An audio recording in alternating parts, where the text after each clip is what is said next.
Donc, chasseur de démons, parce que c'est un chasseur de démons, n'est-ce pas? Contre chasseur de démons. Avec une équipe dont il est mon contre. Attention, ne pas faire avec la lunaire, parce que ça va augmenter les soins qui se fait de 25%, et ça c'est vraiment pas une bonne idée.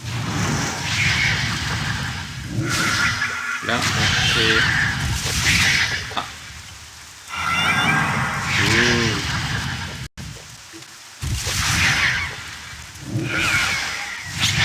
Ah bah ça marche beaucoup mieux que ce que je pensais, dis donc.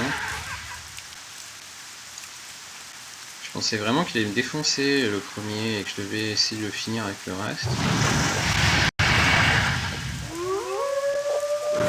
Ah. C'est pas grave.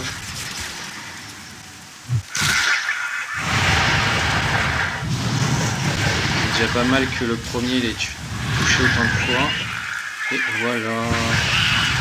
On aurait pu finir tour 7, mais il faut bien comprendre que c'est 25% de chance d'esquiver. Bah, c'est un peu gros, hein, c'est un peu gros, donc si on touche déjà 4 fois, on est content.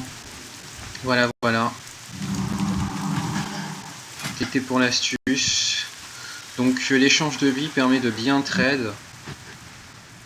Ne faites pas l'éclat lunaire, parce que...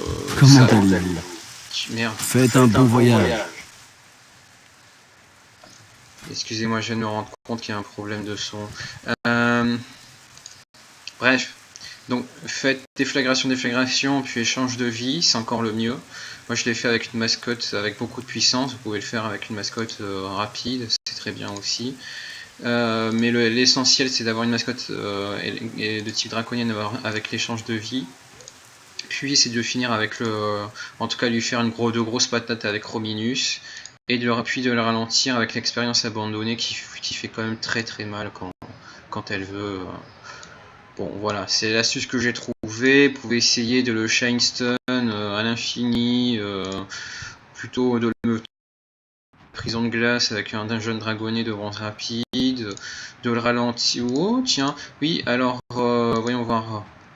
Vous pouvez essayer de spam faiblesse avec case d'un narcoleptique avec le nouveau-né infini qui ferait anomalie temporelle, mais je suis pas trop sûr que ça marche parce qu'il faut quand même des patates très très fortes sur les draconiens. À votre place, je me méfierais. Donc c'est pour ça que j'ai opté pour l'échange de vie, pour lui faire beaucoup de dégâts d'un coup, même si après il me tue, mais ça c'est un détail. Hurlement plus vague de puissance pour l'HV. Voilà.